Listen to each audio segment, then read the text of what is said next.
Epcot is magical in so many ways, and throughout the year you can find different festivals to celebrate with them in World Showcase and Future World. And in today's video, I'm going to go over every single one and rank them in terms of which one I like best, all the way to the one I am least enthusiastic about. In the past, there were months where Epcot didn't have any festivals at all, and nowadays you can find a few weeks where there aren't any festivals and they're switching over to the next one, but besides those few weeks, Epcot has year-round festivities. Starting in the spring, the flowers bloom at Epcot with the International Flower and Garden Festival, and let me tell you, you have never seen topiaries like the ones they bring to World Showcase. Now, I know there is a staging area for these topiaries backstage somewhere, but every single year, it amazes me to see the craftsmanship when it comes to the flowers and the topiaries. The Flower and Garden Festival doesn't just feature topiaries and flowers, they also have booths and even a butterfly habitat.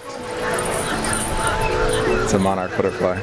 Each year, the Flower and Garden Festival starts in early March and goes through June, and then in late August they switch over to Food and Wine. The Epcot International Food and Wine Festival is one of the most popular at Walt Disney World. Not only does the Food and Wine Festival attract guests from all over the world, but even some of the most popular cooking shows will film on site during the Food and Wine Festival, including The Chew. It is no doubt a foodie paradise. I've been to the Food and Wine Festival several different times, and I've got to tell you, it impresses me and amazes me every time, simply because the flavors seem to adapt and change. Sometimes you have your favorite item from Flavors from Fire, then it switches, you have your favorite item in Japan that year, the next year it's in France. They're always moving those food items around, changing the flavors, changing the menus. I love it. Of course, we all have our favorites, but with the menus continuously changing every single year, you are bound to find something delicious. Throughout the festival, there are exhibits and classes featuring master chefs from all around the world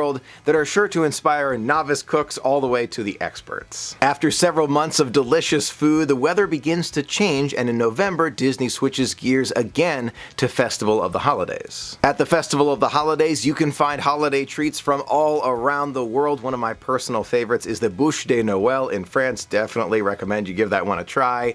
Along with those special treats, you can also find characters from each country, the representative from the country talking about their holiday traditions. My personal favorite, again in France, Père Noël. Yeah, you big people can admit it too.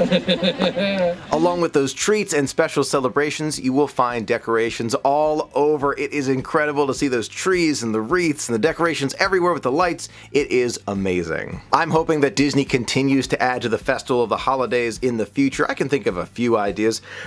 Osborne Lights. However, it is one of the lighter festivals at the moment. The Festival of the Holidays comes to a close right before New Year's, and then a few weeks later, Disney prepares for the Festival of the Arts, the most recent addition to the festival calendar at Epcot. Our most recent adventure was my first time ever experiencing the Festival of the Arts, and I've got to tell you, I was impressed. There are artists all around World Showcase showcasing their artwork to everyone. It is a lot of fun. You can also get in on the fun as well by creating your own masterpiece, whether it's a marbling of a scarf or a screen-printed shirt. The Festival of the Arts also features those booths all around World Showcase where you can find delicious, savory, and sweet treats. The Festival of the Arts takes place between mid-January to late February, where we make our way back for the Flower and Garden Festival. The festivals at Epcot are different in many ways, but they do have a few similarities. Each festival brings unique food, drinks, and photo pass opportunities around Epcot. You know how much I love unique photos at Walt Disney World, and the festivals are a great time for that. From crossing the Delaware with Washington to flying on the back of a butterfly to cooking with Remy and even standing around with your favorite holiday topiaries,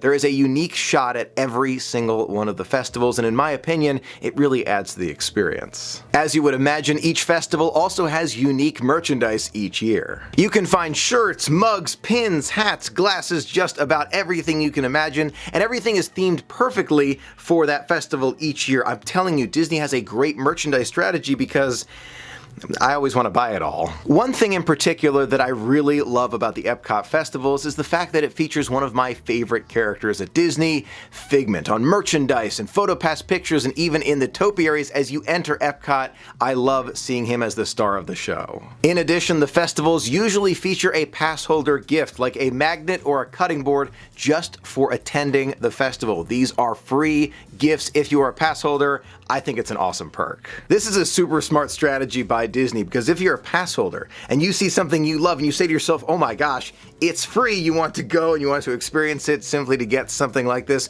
I'm telling you, it's a super smart strategy, but I need that magnet. Each festival at Epcot is fun in its own way, but how do I prioritize them, especially considering I don't live in the area, so each time I go to the festival, it requires a different trip to Walt Disney World. Before I share this list, I do want to say this is a priority list. It doesn't mean that the one on the bottom is one I don't like. I like them all, it's just how I prioritize them in my schedule. For me, the Flower and Garden Festival is on the top, followed by the Food and Wine Festival, then the Festival of the Arts, and finally Festival of the Holidays. Now you know how much I love the holiday season, especially at Disney, so why is the Festival of the Holidays on the bottom of my priority list? The reason to me is that the Festival of the Holidays just has less to do than the other festivals around Epcot. Hopefully in the future they continue to add things that you can experience at the Festival of the Holidays, but for now that's the lowest one on my priority list. Now again, that doesn't mean I don't like Festival of the Holidays. I really do enjoy it, but if I have to choose between going for Flower and Garden and Festival of the Holidays, I'm going for Flower and Garden. Now that's how I prioritize the different festivals at Epcot. I would love to hear from you. What's in the top of the list? What's in the bottom of the list? And if you haven't been to one or more of the festivals at Epcot before, let me know what you think of them just from the vlogs and from this video. I would love to hear from you. Thank you so much for being a part of the magic with me. Until next time, have a magical day.